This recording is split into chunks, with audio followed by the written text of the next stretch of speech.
Magical realism தங்கலான்ல எப்படி இருக்கு அப்படிங்கிறது அந்த படத்தோட ஒட்டுமொத்த கதையுமே அந்த படத்துல ஆரத்தி அப்படிங்கிற ஒரு கேரக்டர் மூலமா தான் ஃபுல் கதையுமே வந்து சொல்லப்படுது.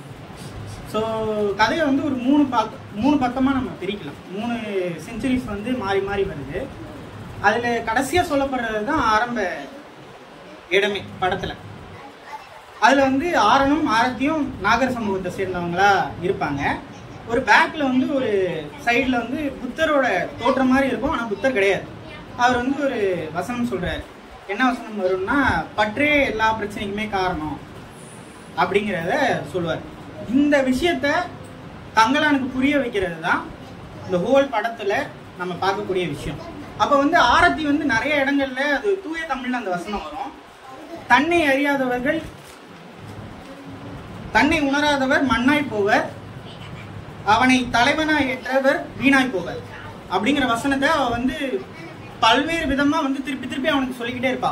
உன்னோட தொன்மத்தை நீ கண்டுபிடி, உன் தொன்மை என்ன, உன் வரலாறு என்ன, உன்னோட ரூட்ஸ் என்ன.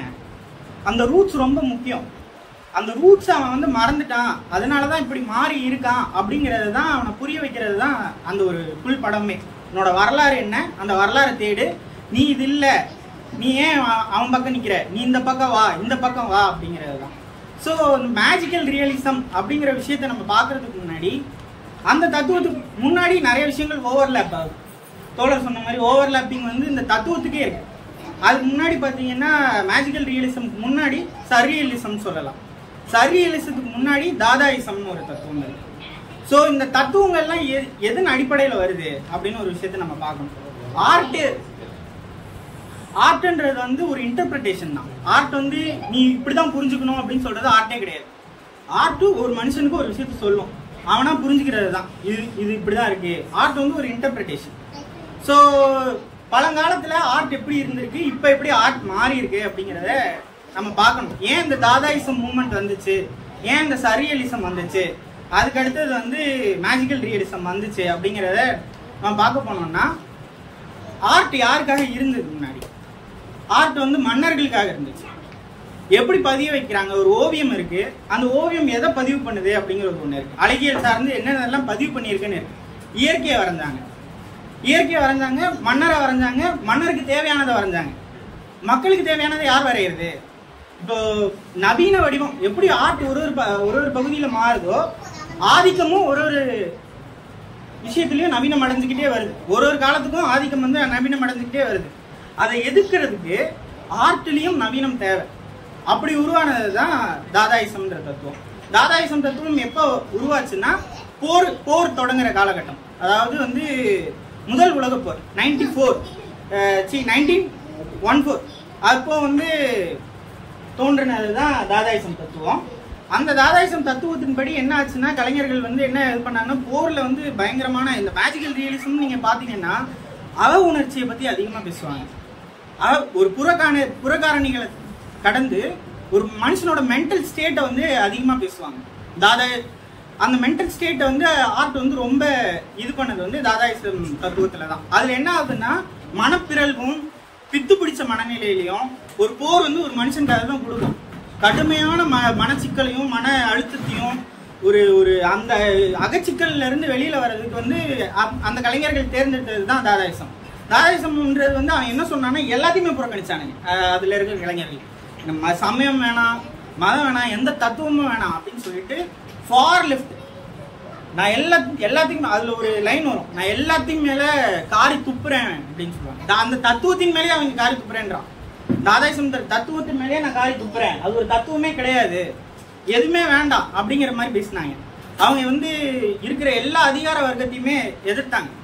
ஸோ அப்படி இருக்கிற பட்சத்துல அதோட எவல்யூஷன் ஒரு 10 வருஷம் கழிச்சு என்ன ஆகுதுன்னா, நீ எல்லாத்தையும் மேல தூக்கி எரிஞ்சிட்டு இருக்க முடியாது, டிஃபைன் பண்ணு, ஸ்ட்ரக்சர் பண்ணு. ஒரு ஃபார்ம் இருக்குன்னா அதுக்கு அடுத்து ஸ்ட்ரக்சர் பண்ணுங்க அப்படிங்கிறது தான் சர்ரியலிசம் உருவாகுது. ஸோ சர்ரியலிசம் தத்துவம் உள்ள வரும்போது அதுக்கான ஆர்ட் ஃபார்ம் எப்படி உருவாகுது அப்படின்னு ஒன்று இருக்கு.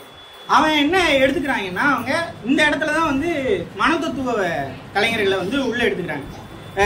அதை பத்தி எழுதின ஃப்ராய்டையும் கார்ல் யுங் அப்படிங்கிற ஒரு தத்துவ இதையும் எடுத்துக்கிறான். இப்போ அந்த சர்ரியலிசம்ல என்ன சொல்றாங்கன்னா, அதை டிஃபைன் பண்றவர் வந்து பிரிட்டன், அவர் பேர் வந்து பிரிட்டன். அவர் என்ன சொல்றாருன்னா, கனவு இருக்கு இல்லையா, கனவும் யதார்த்தமும் நீங்க வந்து முரண்பட்ட விஷயம் அப்படின்னு நினைச்சுக்கிறீங்க. ஆனா கனவு வந்து உங்களுக்கு நீங்க வந்து யதார்த்தத்தை அறியக்கூடிய ஒரு மெய்யை நோக்கி நகரக்கூடிய ஒரு விஷயத்த கனவு தான் உருவாக்குதுன்றாரு. ஸோ இந்த கங்கலான்ல பாத்தீங்கன்னா கனவு வந்து ஒரு பெரிய விஷயமா ரஞ்சித் வச்சிருப்பாப்ல. ஸோ ரொம்ப ரொம்ப முக்கியமா நுணுக்கமா அதை வச்சிருக்காருன்னா எனக்கு தோணுது. ஏன்னா ஃப்ராய்டோட இது என்னன்னா கனவு தான், இன்டர்பிரிட்டேஷன் ஆஃப் ட்ரீம்ஸ். கனவை நீ வந்து இன்டர்பிரேட் பண்றது உனக்கு அடுத்த கட்டத்துக்கு வந்து ஒரு நகர்த்தம், உண்மையை நோக்கி உன்னை நகர்த்தம். ட்ரூத் சீக்கிங், எது ட்ரூத் எது உண்மை அது உனக்கு கனவு வந்து ஞாபகப்படுத்தும் அப்படிங்கிறாங்க. ஸோ இப்போ ஃப்ராய்டு இப்படி ஒரு தத்துவம் சொல்லியிருக்காருன்னா, அடுத்தது அந்த அன்கான்சியஸ் மைண்ட் இருக்கு இல்லையா.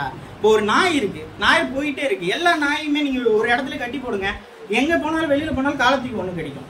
ஒரு பூனை இருக்கு, வீட்டுக்குள்ளேயே இருக்கு, நீங்க மற்ற பூனைகிட்ட பழக்கவே விடல, ஆனா பூனை எடுத்துட்டு வந்து ஒரு ஒரு ஒரு ரூம்ல அடைச்சு இது பண்ணீங்கன்னா, லிட்டர் நீங்க வீட்டுக்குள்ள வச்சுட்டீங்கன்னா அது ஆகி போனா அது மூடும். இது வந்து அன்கான்சியஸ், அது வந்து யாரும் சொல்லித்தர தேவையில்லை. ஸோ ஆனா இந்த இது வந்து ஒரு இடத்துல என்ன ஆகுதுன்னா கலெக்டிவ் அன்கான்சியஸ் ஆகுது. கலெக்டிவ் அன்கான்சியஸ் ஆகிறது வந்து என்னன்னா, நாம யாருன்றது வந்து நமக்கே மறக்கடிக்கப்படுறது. இப்ப தோழர் சொன்னார் இல்லையா, நான் இப்ப வந்து என்னால சமணமா போட்டே கீழே உட்கார முடியல, சேர்ல தான் உட்காரேன், எங்க தேர்னாலும் என்னால் போக முடியல அப்படிங்கிறது. இது வந்து கலெக்டிவ் கான்சியஸ்னஸ் தான். நம்ம எங்க போனாலும் சேரை தேடுறோம்ல, இது வந்து ஒரு கலெக்டிவ் கான்சியஸ்னஸ், இப்படிதான் இருக்கணும் அப்படிங்கிறது. ஆனா தொன்ம உணர்வு எல்லாருக்குமே இருந்துகிட்டே தான் இருக்கும். சமணங்கால் போடணும் அப்படிங்கிறது வந்து கான்சியஸ்னஸ். அவங்க என்ன தேட சொல்றாங்கன்னா, இந்த சரியலிசத்துல உன்னோட கான்சியஸ்னஸ் தேடு, உன்னோட கான்சியஸ்னஸ் தேடு, இந்த உன்னுடைய அன்கான்சியஸ் தேடு. தங்கலான்ல அதுதான் வந்து ஆரத்தி வந்து திருப்பி திருப்பி வந்து சொல்றது, உன்னுடைய அன்கான்சியஸ் ஸ்டேட் என்ன அதை தேடு. வரலாறு ரீதியா என்ன தப்போ சரியோ, உன்னோட அன்கான்சியஸ் ஸ்டேட். அவருக்கு ஒரு கருத்து இருக்கு, அவருக்கு ஒரு தத்துவம் வச்சிருக்காரு, அவர் புத்தம் தான் தீர்வுன்னு வச்சிருக்காருன்றதுனால அந்த கலைஞர் அதுக்கு என்ன தேவையோ அதை அந்த இடத்துல உன்னோட அன்கான்சியஸா அவர் வந்து இவரும் ஒரு போராட்டம் முன்வைக்கிறாரு. இந்த இந்த அடிப்படையில் வர கலைஞர்கள் இருக்காங்க இல்லையா, இதுக்கு அடுத்ததா வர்றதுதான் வந்து மேஜிக்கல் ரியலிசம். ஸோ இந்த படத்தை வந்து நிறைய வந்து தீவிர முற்போக்கா இருக்கிறவங்க வந்து இதை வந்து என்ன சொல்றாங்கன்னா, என்னது இது கட்டுக்கதைன்றாங்க, ஒரு போன ஜென்மத்துல இருந்து வந்தவன்றாங்க, பேயாவ அப்படிங்கிற ஒரு டவுட் வரும். அப்போ இது வந்து பேய் படமா, இது ஃபேண்டசி படமா? ஃபேண்டசின்னு ஒரு ஜானர் இருக்குல்ல, ஃபேண்டசியும் மேஜிக்கல் ரியலிசமும் எந்த இடத்துல வேறுபடுது அப்படிங்கிறத நம்ம இந்த இடத்துல பிரிச்சு பார்க்கணும். தங்கலான் ஃபேண்டசி படம் கிடையாது. எது ஃபேண்டசி படம், எது ஃபேண்டசி படம், எது மேஜிக்கல் ரியலிசம் படம்? மேஜிக்கல் ரியலிசம் என்ன பேசுது, அதுக்கும் இதுக்கும் ஒரு மெல்லிசான கோடு தான் வித்தியாசமே, மெல்லிசான கோடு தான் வித்தியாசமே. இப்போ ஃபேண்டசி வந்து அதுவும் ஒரு உலகத்தை கிரியேட் பண்ணும். தொடர் சொன்ன மாதிரி ஒரு மெக்கோண்டான்னு ஒரு கொலம்பியா தான் மெக்கோண்டா, அவர் சொன்னார் கொலம்பியா தான் மெக்கோண்டா. கொலம்பியாவோட அரசியல் சூழலை நான் வந்து அது ஒரு தீவா உருவாக்கி நான் அதை வச்சு அரசியல் சொல்றேன் அப்படிங்கிறது. ஸோ ஏதோ ஒன்று நம்ம சொல்ல போறோம், அதுக்கு மேல ஒரு விஷயத்த வச்சு பேசுறது. ஸோ ஒரு ரெண்டுமே ஒரு உலகத்தை உருவாக்கலாம். ஹாரி பாட்டர்ல ஒரு உலகத்தை உருவாக்குறாங்க, இங்கேயுமே வந்து தங்கலான்ல வந்து ஒரு உலகத்தை உருவாக்கலாம். ரெண்டுக்குமே வந்து வேற வேற உலகத்தை உருவாக்கலாம். பட் ஆனா எங்க அந்த மெலிசான கோடு வந்து பிரியுது? மகாபாரதத்துக்கும் இங்க இருக்கக்கூடிய நம்ம டெக்ஸ்டுக்கும் இருக்கிற வித்தியாசம் எங்க பிரியுது? ரெண்டுமே கற்பனை தான், ரெண்டுத்துலயுமே வந்து ஃபேண்டசி இருக்கு. அப்ப எந்த இடத்துல பிரியுது? எந்த இடத்துல பிரியுதுன்னா truth and myth, history and myth, இந்த இடத்துல தான் பிரியுது. எது வரலாறு எது புனைவு அதை நீ பாரு. வரலாறு நீ வந்து இந்த புது உலகத்தை உருவாக்கலாம், ஆனா இந்த புது உலகத்துக்குள்ள மெய்யான மனிதர்கள் இருக்கணும், மெய்யான அகச்சிக்கல் இருக்கணும், அவனுக்கு என்ன பிரச்சனை இருக்குன்றத பேசணும், அவன் சாப்பாட்டுக்கு என்ன பண்றான்றத நீ பேசணும். புலின்னு ஒரு படம் வந்துச்சு, புலியும் ஃபேண்டசி படம் தான், தங்கலானும் ஃபேண்டசி படம் தான். புலியில அவன் என்ன சாப்பிட போறான், என்ன இது பண்ண போறான், அவனுக்கு என்ன பிரச்சனை? ஒரு உலகம் இருக்கு, ஆனா அந்த உலகத்துக்குள்ள அந்த பிரச்சனைகள் எதுவுமே காட்டப்படல. இவனுக்கு வேலை செய்யறான், உழைக்கிறான், அடுத்த வேலைக்கு என்ன பண்ண போறான், சாப்பாடுக்கு என்ன பிரச்சனை, நமக்கு என்ன பிரச்சனை இருக்கோ அந்த பிரச்சனைகள் இந்த இடத்துல பேசப்படும். அதுக்கப்புறம் கீழே அதுக்கு அடுத்தது நம்ம பார்த்தோம்னா ரொம்ப முக்கியமான விஷயம் என்னன்னா, மேஜிக்கல் ரியலிசத்துல ஃபேண்டசி இருக்கும், ஃபேண்டசி இருக்கும், மாயமான நிறைய மேஜிக்கான விஷயங்கள் நடக்கும். ஆனா அந்த இதுக்குள்ள ரியலிசம் வராது. நீங்க லார்ட் ஆஃப் த ரிங்ஸ் படமா எடுத்தாலும் சரி, எந்த ஃபேண்டசி படங்கள் எடுத்தாலும் நமக்கான பிரச்சனைகளை, நமக்கான அகச்சிக்கல்களை, மென்டல் ஸ்டேட்டா நமக்கு என்ன நடந்துட்டு இருக்குன்றத பேசாது. இதுதான் வந்து மேஜிக்கல் ரியலிசத்துக்கும் ஃபேண்டசிக்கும் இருக்கிற வித்தியாசமா நான் பாக்குறேன். ஸோ இதுல வந்து முக்கியமான கலைஞர்கள் இருக்காங்க. இந்த கலையில நீங்க எடுத்துக்கிட்டீங்கன்னா ஒரு காலகட்டங்கள்லயுமே வந்து முக்கியமான கலைஞர்கள் இருக்காங்க. அவர் ஒரு ஓவியரும் கூட, ரஞ்சித் வந்து ஒரு ஓவியரும் கூட. ஸோ ரஞ்சித் வந்து இந்த டாலின்னு ஒரு ஓவியர் இருக்கார். அவர் வந்து சரியலிசத்துல ரொம்ப முக்கியமான ஒரு ஓவியர். அந்த கிளாக் எல்லாம் உருகி போற மாதிரி இருக்கும். அந்த பேலட் தான் வந்து இந்த கடைசியா ஆரஞ்சுக்கு ஒரு பேலட் ஒன்று இருக்கும், ஒரு மாதிரி ஆரஞ்சா ஒரு மாதிரி இருக்கும். அந்த ஓவியத்தை பயன்படுத்திட்டார். ஒரு தகவலுக்காக மட்டும் சொன்னேன். ஏன் இந்த மேஜிக்கல் ரியலிசம் பயன்படுத்திய கலைஞர்கள்லாம் எப்படிலாம் இருக்காங்க, என்னென்னலாம் இலக்கியத்தில் இருக்கு அப்படிங்கிறது ஓரளவுக்கு நான் வந்து தோழர் சொல்லியிருக்காரு. தோழர் சொல்லாதது மட்டும் நான் சொல்றேன். நானும் 100 Years of Solitude பேசலான்னு இருந்தேன். நான் எல்லாத்தையுமே வந்து கதையா சொல்ல விருப்பப்படல. அதோட மெயின் கோர் என்ன, அதுல என்ன மேஜிக்கல் ரியலிசம் இருக்கு, அந்த கலைஞர்களோட தேவை என்ன, அதை எப்படி பயன்படுத்தினாங்க, அது மட்டும் நான் சொல்லணும்னு விருப்பப்படுறேன். ஸோ மேஜிக்கல் ரியலிசம் அப்படிங்கிறது வந்து ஜெர்மன்ல இருந்து தான் ஆரம்பிச்சிச்சு. ஆனால் அதிகமாக அதை பயன்படுத்தினது வந்து லத்தீன் அமெரிக்க நாடுகளில் இருக்கிற கலைஞர்கள் வந்து பயன்படுத்தினாங்க. ஸோ இவர் இருக்கார் இல்லையா, கேப்ரியல் கார்சியா மார்கெஸ். கேப்ரியல் கார்சியா மார்கெஸ் வந்து யாருங்க அந்த தத்துவத்துக்கு வந்து அவருக்கு வந்து இன்ஸ்பிரேஷன் அப்படின்னு ஒருத்தர் இருந்தாருன்னா, பிரான்ஸ் காஃப்கா அப்படின்னு ஒரு ரைட்டர் இருந்தார், ஜெர்மன் ரைட்டர், ரொம்ப முக்கியமான ரைட்டர். அது புக்கே ரொம்ப ஒரு 200 பக்கம் 150 பக்கம் தான் இருக்கும். தயவு செஞ்சு அதை இங்கிலீஷ்லேயே படிங்க, தமிழில் படிச்சிடாங்க. ரொம்ப மோசமான மொழிபெயர்ப்பு. அது வந்து அந்த கதை என்னன்னா மெட்டமார்போசிஸ், உருமாற்றம்னு. ஸோ அந்த கதையில் என்ன மேஜிக்கல் ரியலிசம் நடக்குதுன்னா, அவன் வந்து ஒரு travelling sales agent. Travelling sales agents அப்படின்னா அவனுக்கு ஒரு குடும்பம் இருக்கு, அம்மா அப்பா பாசமான ஒரு தங்கை இருக்கா. இப்படிதான் அவன் குடும்பம். இப்படி டெய்லி வேகமாக சுற்றிட்டு இருக்க ஒரு மனுஷன் திடீர்னு ஒரு நாள் பூச்சியா மாறினா என்ன ஆகுது? இது மட்டுமே உருமாற்றமா அந்த இடத்துல அந்த கலைஞன் நினைக்கல, அந்த படைப்பாளி நினைக்கல. அவன் எதை உருமாற்றமா சொல்றான்றது அந்த ஃபுல் நாவலா நம்ம படிச்சோம்னா நமக்கு புரியும். எந்த விஷயத்த அவன் உருமாற்றம் சொல்றான்னா, அவனுடைய எக்ஸிஸ்டென்ஷியல் கிரைசிஸ். நாள் முழுக்க ஓடுறேன், நாள் முழுக்க நான் வேலை செய்யறேன், இந்த முதலாளித்துவம் என்ன வேலை வாங்கிக்கிட்டே இருக்கு, இப்படி நான் வேலை வாங்குறேன், என்னை முதலாளி வந்து கீழே இவ்வளவு வேலை செய்யறான், இதெல்லாம் யாருக்காக நான் செய்யறேன்ற ஒரு பெரிய கேள்வி அவனுக்கு இருக்கு. யாருக்காக செய்யறேன், என்னோட குடும்பத்துக்காக நான் செய்யறேன் அப்படிங்கறதான் அவன் பாக்குறான். அவனோட குடும்பத்தில் இருக்கக்கூடிய உறுப்பினர்கள் அவன் பூச்சியா மாறிட்டா அவனை எப்படி பாக்குறாங்க அப்படின்னு ஒண்ணு இருக்கு. ஃபர்ஸ்ட் சாப்பாடு போடுறாங்க. சாப்பாடு போடும்போது அவனுக்கு பிடிச்ச உணவு பால் அவனால சாப்பிட முடியல, ஏன்னா ஒரு பூச்சிக்கு அந்த டேஸ்ட் பிடிக்கல. அழுகி போன விஷயங்களை போடுறாங்க, பழத்தை போடுறாங்க, அதை அவனால சாப்பிட முடியுது. ஆனா அவங்களால அதை அக்செப்ட் பண்ணிக்க முடியல. ஒரு பூச்சி இருக்கு நம்ம வீட்டுல, அது வந்து அழுகி போன விஷயத்தை தேவைப்படுது, இது இனிமேல் இதனால நமக்கு பிரோஜனம் இல்லை, இவனால இவ்வளவு நாளா பாசமா பார்க்கப்பட்ட ஒரு மனுஷன் ஒரு பூச்சியா மாறும்போது அவங்களோட உணர்வுகள்லாம் மாறுது. ஒரு ஒரு விஷயத்துல அவங்க அப்பா வந்து என்ன பண்றாருன்னா, சாப்பிட்டுட்டு ஆப்பிள தூக்கி போடுறாரு. ஒரு பூச்சிக்கு போடுறதா இருந்தா, ஒரு விலங்குக்கு போடுறதா இருந்தா நம்ம எப்படி ட்ரீட் பண்ணுவோமோ அப்படி தூக்கி போடுறாரு. அவனோட கண்ணியம் அந்த இடத்துல குறைக்கப்படுது, அவனோட செல்ஃப் ரெஸ்பெக்ட் குறைக்கப்படுது. அது வந்து அவன் மேல படுது. அந்த பூச்சிக்கு வந்து ஒரு சின்ன பழம் பட்டாலுமே அது வலி தானே, ஆனா அது அவங்களால புரிஞ்சுக்க முடியாது. ஸோ இந்த விஷயத்துல என்ன இது பண்றாருன்னா, அவர் உருமாற்றம் சொல்றது இந்த எக்ஸிஸ்டென்சியல் கிரைசிஸ் தான் சொல்றாரு. பணம் தான் எல்லாத்தையுமே நிர்ணயம் பண்ணுது அப்படிங்கறது அந்த கலைஞன் அவனுக்குள்ள இருக்கிற அகச்சிக்கலை மேஜிக்கல் ரியலிசம் ஒரு பூச்சியை வச்சு அந்த இடத்துல சொல்லணும்னு விருப்பப்படுற. அடுத்து முக்கியமா பார்க்கக்கூடியது, இந்த நவீனமா ஆதிக்கத்தால பாதிக்கப்பட்ட கலைஞர்கள் தான் மேஜிக்கல் ரியலிசம் அதிகமா பயன்படுத்தியிருக்காங்க. அதுல முக்கியமா நம்ம பார்க்கக்கூடியவர் வந்து போர்னால ரொம்ப பாதிக்கப்பட்ட நாடு ஜப்பான். ஜப்பான்ல வந்து இருக்கக்கூடிய அணு கதிர்வீச்சுனால பாதிக்கப்பட்டது வந்து அந்த நாடு வந்து ரொம்பவே இதுபட்டது. நீங்க எல்லாருமே உங்க குழந்தைகளுக்கு போட்டு காட்டணும் அப்படின்னு விருப்பப்படுறது வந்து ஹயாவ் மியாசாகி அப்படின்னு ஒரு கலைஞர் இருக்காரு. அனிமே, ஜப்பானீஸ் அனிமே, என்னோட பொம்மை படம் மாதிரி இருக்கு அப்படிங்கிற மாதிரி தான் தோணும். ஆனா அந்த பொம்மை படத்தின் மூலமா அவர் பேச வந்த கருத்துக்கள், அந்த நாடு எப்படி போயிட்டு இருந்ததோ அந்த நாட்டோட போக்கே வந்து ஒரு ஆர்ட் ஃபார்ம் அதை தான் பண்ணும் இல்லையா. ஒரு மேஜிக்கல் ரியலிசம் மூலமா அவர் அடிச்சாரு எல்லாத்தையுமே. போருக்கு எதிராக இருக்கிற விஷயங்கள், அந்த நாடு இருக்கிற பெரிய பிரச்சனை இயற்கை வளங்களை வந்து எடுக்கிறது, இயற்கை சீற்றங்களால அதிகமா பாதிக்கப்படுறது தான் அந்த நாடு. அந்த நாட்டுல இருக்கக்கூடியவங்களுக்கு முக்கியமா தேவைப்படுறது என்னன்றது வந்து ஹோப், ஒரு நம்பிக்கை. அது குழந்தையில இருந்தே கொடுக்கணும்ன்றது தான் அவரோட படைப்புகள் எல்லாமே பேசியிருக்கு. அதாவது ஒரு பெண் வந்து இண்டிபெண்டா இருக்கணும் அப்படிங்கிறது கிக்கி டெலிவரி சர்வீஸ் அப்படிங்கிற ஒரு இதுல பேசியிருப்பாப்ல. அதுல என்னன்னா, ஒரு தொடப்பத்து மேல ஏறிட்டு அந்த பொண்ணு உலகத்தை சுத்த ஆரம்பிச்சிடும். ஒரு சின்ன பொண்ணு. அந்த இடத்துல மேஜிக் இருக்கும். ஆனா அந்த பொண்ணுக்கு வந்து ஒரு பையன் எப்படி தனியா இண்டிபெண்டா இருக்கணும்ன்றது அதுல பேசியிருப்பாரு. அதுக்கப்புறம் வந்து இது ரொம்ப முக்கியமானது மை நெய்பர் டொட்டோரோன்னு ஒரு இது இருக்கும். அதாவது வந்து அங்க இருக்கிற குழந்தைகள் வந்து போரினால பாதிக்கப்பட்ட அவர் எடுத்த டைம் பீரியட்ல வந்து பாத்தீங்கன்னா நிறைய வந்து பேர் வந்து ஆள் ஆதரவற்ற குழந்தைகள் வந்து அதிகமா இருந்த ஒரு சமயம்.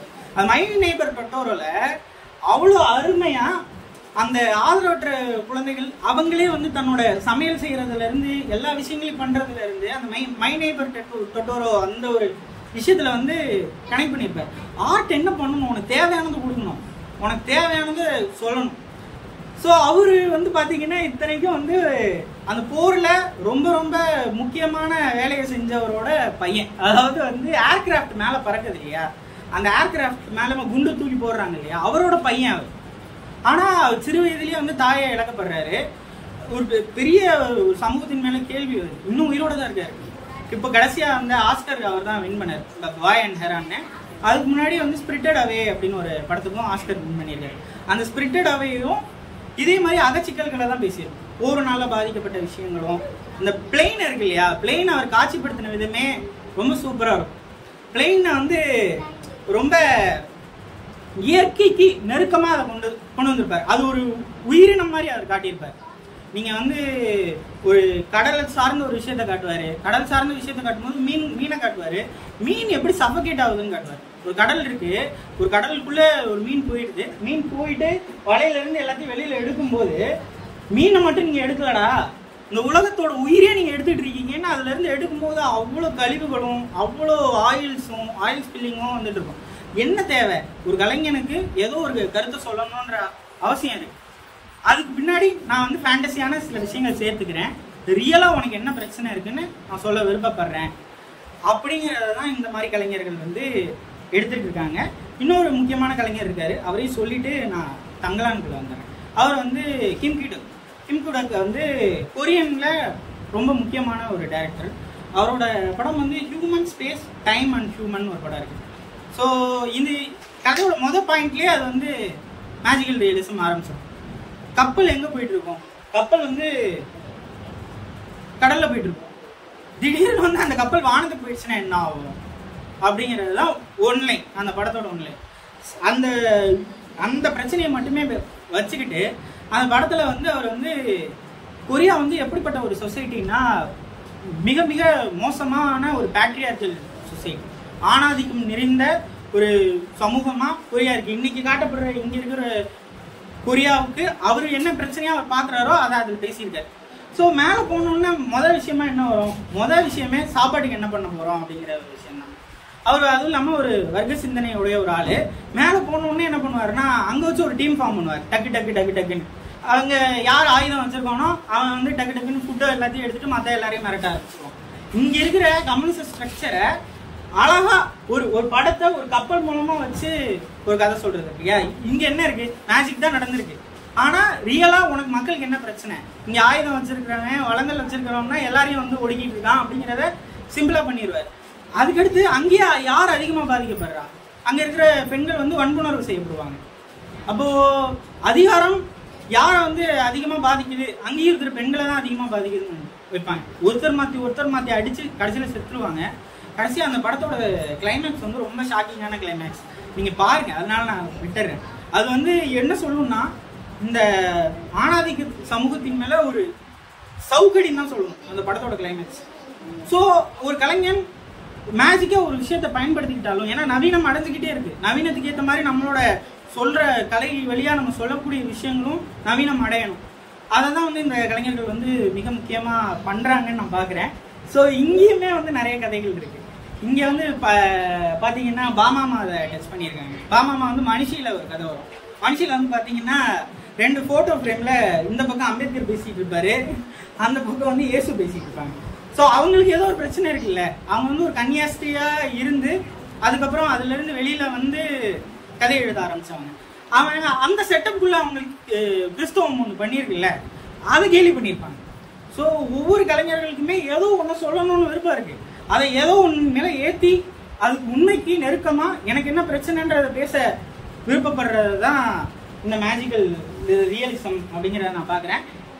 ரஞ்சித் வந்து எல்லா இடத்துலையுமே வந்து போகிற இன்டர்வியூல எல்லாம் சொல்றது வந்து ஒரு படம் சொல்லுவார். இந்த படம் வந்து நான் விஜய் வச்சு பண்ணணும்னு ஆசைப்படுறேன் அப்படிங்கிற மாதிரி சொல்லியிருப்பாரு. அது வந்து பேட்மேன் அப்படிங்கிற ஒரு படம். பேட்மேன் வந்து படம் வந்து என்னன்னா அது ஒரு அகச்சிக்கல் பற்றி பேசுகிற படம் தான். பேட்மேன் தான். பேட்மேன்ல வந்து நடித்த ஒருத்தர் வந்து ஒரு 2 பார்ட் வந்து சூப்பர் ஹீரோ படத்தில் நடித்தவர் வந்து ஒரு பாயிண்ட்ல வந்து அவரை யாருமே கவனிச்சிக்க மாட்டாங்க. அவர் வயசாயிருக்கும். அதாவது வந்து தன்னுடைய இங்கே இருக்கிற கேபி கருப்பு மாதிரி தான், ஆடுகளத்தில் வர கேபி கருப்பு மாதிரி தான். நம்ம இவ்வளோ நாள் நம்மளை கொண்டாடிட்டு இருந்தாங்க, திடீர்னு நம்மளை கொண்டாட மாட்டேங்கிறாங்களே, இவங்க வேற யாரையோ கொண்டாடிட்டு இருக்கானுங்க. இப்போ ஜார்விஸ்ன்னு வந்துட்டான், அந்த அயன்மேனை கொண்டாடுறானுங்க, இவனை கொண்டாடுறாங்க, அவனை கொண்டாடுறாங்க, என்னடா என்னைய கொண்டாட மாட்டேன்றீங்க அப்படின்ட்டு அவன் வந்து ஒரு நாடக கலைஞராக நான் திருப்பி என்னை நிரூபிக்கிறேன் அப்படின்னு சொல்லிட்டு இருப்பான். அந்த கதையில் என்ன பார்த்தீங்கன்னா மேஜிக்கல் ரியலிசம் நிறைய விஷயங்கள் பண்ணுற மாதிரி இருக்கும். இப்படி பண்ணால் விழுற மாதிரி, அவன் பறக்கிற மாதிரி, அந்த மாதிரியான விஷயங்கள் தோணிக்கிட்டே இருக்கும். நமக்கு இந்த விஷயங்கள்லாம் காட்டப்படும், ஆனால் எதுவுமே உண்மை கிடையாது. அது எல்லாமே அவனோட கற்பனை. அவனுக்குள்ளே இருக்கிற ஈகோ. அவன் வந்து தன்னோட குடும்பத்தை பார்க்க மாட்டான், ஆனால் வந்து இந்த விஷயத்தை எப்படியா அச்சீவ் பண்ணணும்னு நினைப்பான். மற்ற எல்லாத்த விடையும் அவனுக்கு புகழ் வந்து ஒரு பெரிய போதையாக இருக்கும். ஸோ இது வந்து பேட்மேனில் வந்து பேசியிருப்பான். இது மாதிரி ஒவ்வொரு கலைஞர்களுக்குமே தான் பேச விருப்பப்படுற ஒரு விஷயத்து மேலே இன்னொரு இது வந்து அழுத்தி பேசுறது வந்து நான் அப்படி பார்க்குறேன். ஸோ தங்கலாண்டில் இருக்கக்கூடிய மேஜிக்கல் ரியலிசம் விஷயங்கள் எதை பற்றி பேசியிருக்கு அப்படிங்கிறது கடைசியாக நாகர்கள்ல இருந்தே ஆரம்பிக்கலாம். அவர் வந்து இது வந்து ஒரு நான் ஃபிக்ஷன் ரைட்டிங்க்கு ஃபிக்ஷனல் இது கொடுத்துருக்காரு. அம்பேத்கருடைய அப்புனைவு எழுத்துகளுக்கு புனை வடிவம் தான் வந்து இவர் கொடுத்துருக்காருன்னு பார்க்கலாம். இது நம்ம வந்து கொஸ்டின் வைக்கணும்னா நேராக வந்து அம்பேத்கரை தான் கொஸ்டின் வைக்கிற மாதிரியான ஒரு இடத்துல தான் அவர் ஸ்டார்ட் பண்ணியிருக்காரு. ஸோ புத்தரா கால்மார்க்ஸ்ல இருந்து ஸ்கிரிப்ட் ஆரம்பிக்குதுன்னு சொல்லலாம். ஸோ ஏன்னா மொத்தம் 3 பார்ட்டாக இருக்கு. 3ஆவது பார்ட்டு தான் ஃபர்ஸ்ட் பார்ட். நீங்கள் பார்த்தீங்கன்னா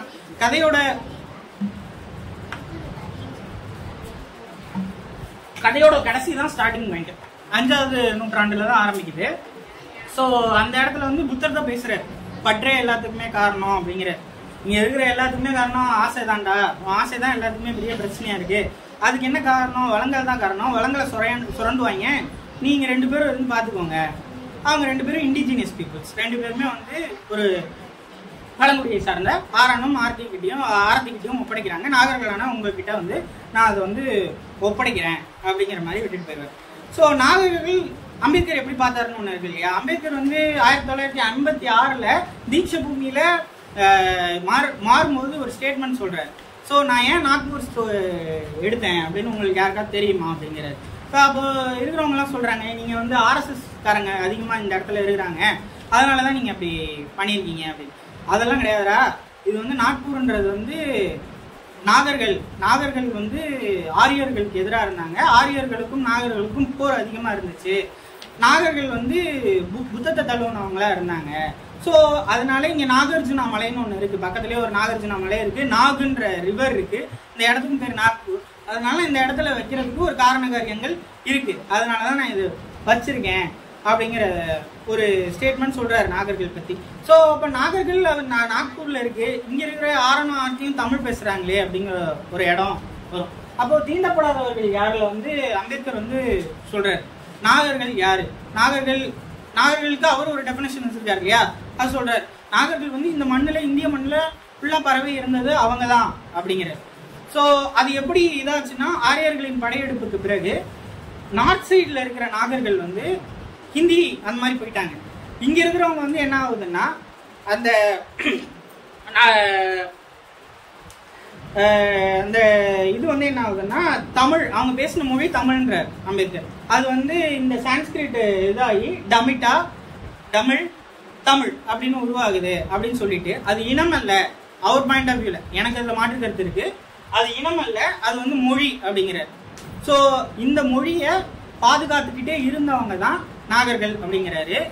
ஸோ இன்ஃபேக்ட் அதுலேயே ஒரு குறிப்பில் என்ன சொல்றாருன்னா, இதனாலதான் வந்து மலபார் பகுதிகளில் இருக்கக்கூடிய இடங்கள்ல நாகமலைன்ற இடம் இருக்கு, நாகர்கோவில்ன்ற மாதிரி இடங்கள் இருக்கு, நாகப்பட்டினம் மாதிரி இடங்கள் இருக்குன்னு அம்பேத்கர் வந்து கோட் பண்றாரு. ஸோ அந்த இதுல வந்து நாகர்களை ஏன் வந்து பயன்படுத்தி இருக்காரு அப்படிங்கிற ஒரு விஷயத்த நாம பார்க்க முடியும். ஸோ அடுத்தது வந்து படத்தில் வந்து இன்னொரு விஷயம் வந்து பாம்பு வந்து அதிகமாக வருது. இப்போ 1001 பாம்பு வர்றதுக்கான எந்த ஒரு ஸ்பெசிஃபிக்கான ரீசன்லாம் படத்தில் இருக்காது.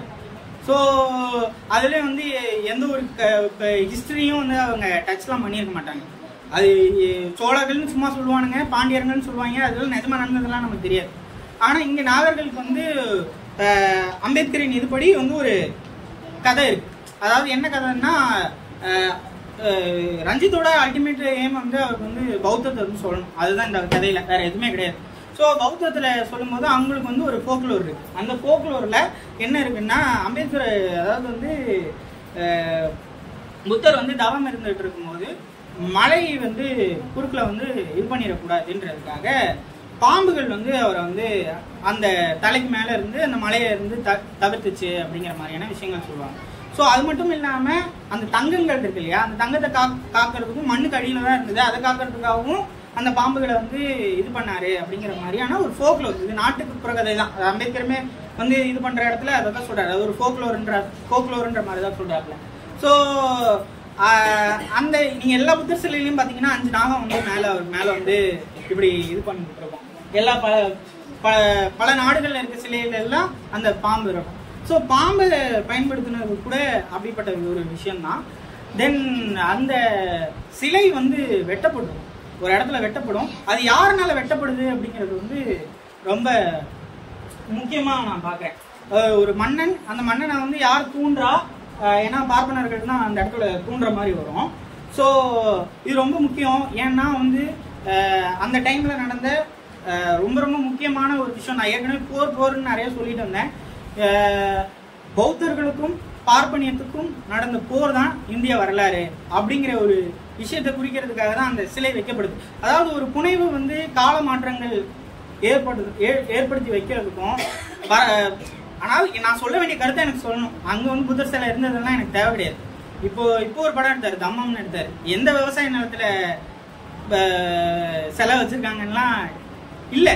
ஆனால் ஒரு விஷயம் நான் சொல்ல வரேன், நான் ஒரு விஷயத்தை இன்டர்பிரேட் பண்ணணும்னு விருப்பப்படுறேன், அதுக்கு எனக்கு தேவைப்படுது. நான் ஒரு வரலாறு சொல்லணும்னு விருப்பப்படுறேன், எனக்கு அந்த சிலை தேவைப்படுது அப்படிங்கிற விஷயம்தான்.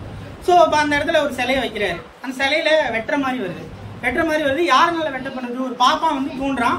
அந்த பாப்பானுக்கு இந்த அரசை வந்து சாமி அப்படிங்கிற அளவுக்கு குனிஞ்சு கேள்வி கேட்குற மாதிரி இருக்கு. இந்த இடத்துலையும் அவர் வந்து பயன்படுத்தினது வந்து பண்பாட்டு, அம்பேத்கரோட எழுத்துக்களான பண்பாட்டு புரட்சியும் எதிர்ப்புரட்சியும், பண்டைய இந்தியாவில் புரட்சியும் எதிர்ப்புரட்சியும் அப்படிங்கிறது.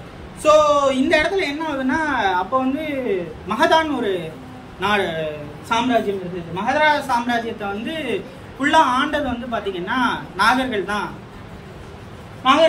ஆண்டுட்டு இருந்திருக்காங்க அந்த மகதரா சாம்ராஜ்யத்தை. சுமார் பார்த்தீங்கன்னா ஒரு 140 ஆண்டுகள் வந்து அந்த மகதா சாம்ராஜ்யம் வந்து நாகர்களால் தான் வந்து ஆளப்பட்டுட்டு வருது. டச்சே பண்ண முடியல, பார்ப்பனர்களால் டச்சே பண்ண முடியல. என்னடா இவனுங்க இப்படி இருக்கானுங்க, இவனுங்க நம்மளை ரூலே பண்ண முடியல, இப்படி இருக்கானுங்கன்னு பார்க்கும்போது அது பெரிய வந்து பௌத்த சாம்ராஜ்யமாக மாற்றினது அசோகர். ஸோ இந்த படத்தில் அசோகர்ன்ற கேரக்டர் தான் அந்த தலையெடுத்து போய் பிச் பண்ணும். வெட்டப்பட்ட சிலை திருப்பியும் அசோகனால தான் வந்து நிறுத்தப்படுது அப்படிங்கிறது வந்து ரெவல்யூஷன், கவுண்டர் ரெவல்யூஷன். அந்த கவுண்டர் ரெவல்யூஷனுக்கு ஒரு என்கவுண்டர் ரெவல்யூஷனாக வச்சிருக்காரு ரஞ்சித். ரொம்ப நுட்பமான ஒரு சீன் அது. ஸோ அந்த 130 வருஷங்கள் ஆண்டப்படுது. அசோகர் வம்சாவளியில் கடைசி இந்த ரீஜன் வந்து மாறுது இல்லையா, ஷிஃப்ட் எடுக்குது இல்லை. அவன் என்ன பண்ணுறான்னா, இவனுங்களை ஏன் பெரிய ஆளாக பார்த்துட்டு இருக்கானுங்க, ஏன் இவனுங்களால் நம்ம டச்சே பண்ண முடியல அப்படின்னா அவங்க வந்து புலால் மறுத்தல் பண்ணியிருக்காங்க. ஸோ அது வரையும் மாமிசம் உண்ட பார்ப்பனர்கள், யாகங்கள் பண்ணி மாமிசம் உண்ட பார்ப்பனர்கள் வந்து புலால் நம்மளும் மறுக்கணும், அப்போதான் அவன் இடத்துல நம்ம போக முடியும் அப்படிங்கிற ஒரு இடத்துக்கு வராங்க. இருக்கிறதுலே வீக்கஸ்ட் அசோகன் டைனாசிட்டியில் இருந்தவங்கள ஆரியர்கள் வந்து அப்போ ஆளப்பட்ட ராஜ்யம் வந்து அவங்க வச்சிருந்த இது வந்து கோத்திரம், சுங்க டைனாசிட்டி. சுங்க டைனாசிட்டியில் இருக்கும்போது புஷ்யமித்ரன் அப்படிங்கிற ஒரு மன்னன் வந்து அடிச்சு நாகர்களை வந்து தங்களோட ஸ்டேட்ல இருந்து இறக்கி முதலிய பார்ப்பனியம் வந்து ராஜ்யத்துக்குள்ள வருது. ஸோ இவர் வந்து இந்த இடத்துல ரிவர்ஸ் பண்றாரு. ரஞ்சித் பண்ணது வரலாறுல வந்து டைம்லைன் மாறி இருக்கலாம், ஆனா ரிவர்ஸ் பண்றாரு. இதுதான் வரலாறு நான் எழுதி வச்சிருக்கிறான், நான் அதை மாத்தி பேசுறேன்டா, நீ ஒரு வரலாறு சொல்லிட்டு இருக்கல, நான் இப்படி தான் இப்படி போச்சு, இப்படி இருந்து நான் அது பண்றேன் அப்படிங்கிறது ஒரு ரிவர்ஸ் தான், ரிவர்ஸ் மெக்கானிசம் தான். இது ஒரு ரிட்டாலியேஷன், ரிவர்ஸ் கேஸ்டிசம் கூட சொல்ல முடியாது. ரிவர்ஸா அவன் பண்ணதே நான் அவனுக்கு பண்றேன் அப்படின்றதுலாம் கிடையாது. ரிட்டாலியேஷன். நீ ஒன்னு அடிச்சிருக்க, என்ன ஒன்னு கலை வழியா தான் என்ன அடிச்சிருக்க. அது மட்டும் இல்லாம பார்ப்பனர் சொல்றதெல்லாம் வந்து மன்னன் கேட்க மாட்டான். அப்ப என்ன பண்றாங்கன்னா, இந்த புஷ்யமித்திரன் ஜெயிச்ச பிறகு என்ன பண்றான்னா, மனுவும் பகவத்கீதையும் வந்து எழுதப்படுது. அதுல அந்த மனுவுல எழுதப்படுற விஷயம் தான் என்னன்னா, இதுவரையும் பார்ப்பனர்களுக்கு கீழே, அதாவது வந்து மன்னர்களுக்கு கீழே இருந்த பார்ப்பனர்களுக்கு மேல வந்து அவன் போறான். அவன் சொல்றது இவன் கேட்கணுன்ற இடம் வந்து அங்க மாறுது. ஸோ இதுமே வந்து ஆர்ட் மூலியமா தான் அவன் பண்ணியிருக்கான், ஆர்ட் மூலியமா அடிச்சிருக்கான். அது ஒரு ஸ்கிரிப்ட் தானே, ஸ்கிரிப்ட் அது வந்து ஒரு எழுத்து தானே, அந்த எழுத்து மூலியமா தானே அவனை அடிச்சிருக்கான். நான் திருப்பி அதே கலை வழியா அவனை அடிக்கிறேன்டான்ற ஒரு விஷயம்தான் இது. ஒரு ரிட்டாலியேஷனாகவே நம்ம பார்க்கலாம். ஸோ இதெல்லாமே வந்து எனக்கு வந்து தங்கலான்ல வந்து ரொம்ப முக்கியமான ஒரு விஷயமா பார்த்தேன். ஸோ ஒரு வரலாறு இருக்கு, அந்த வரலாறு இப்படி மாற்றி எழுதப்படுது, அதெல்லாம் சரிதான். இது டைம்லைன்ல சரியில்லை, ஒரு சில இடங்கள்ல ஏதாவது அப்படிங்கிறது வந்து இது நேரடியா யாரை தாக்குது அப்படிங்கிறது தான் நம்ம பார்க்கணும். அறம் கெட்டவன் நீ அப்படிங்கிறது வந்து இதுவரையும் ஒரு பார்ப்பனரை நேரா பார்த்து எந்த படைப்புமே பேசல. இந்த படம் பேசியிருக்கு, அறம் கெட்டவன் நீ பேசியிருக்கு, இந்துத்துவம் மேல தாக்குதல் தொடுத்துருக்கு, நேரடி தாக்குதல். ஸோ இது வந்து ஒரு பௌத்தத்துக்கும் பார்ப்பனியத்துக்குமான போர் அப்படிங்கிறத வந்து டைரக்டாவே அடிச்சிருக்காரு. ஸோ வேதத்துக்கு மேல வச்ச ஒரு பெரிய விஷயமா தான் நான் வந்து தங்கலானை பார்க்குறேன். மேஜிக்கல் ரியலிசம்ல அவருக்குன்னு ஒரு தத்துவம் வச்சிருக்காரு, அந்த தத்துவத்தை எடுத்து சொல்லணும் அப்படிங்கிறது தான். ரொம்ப நன்றி வாய்ப்புக்கு.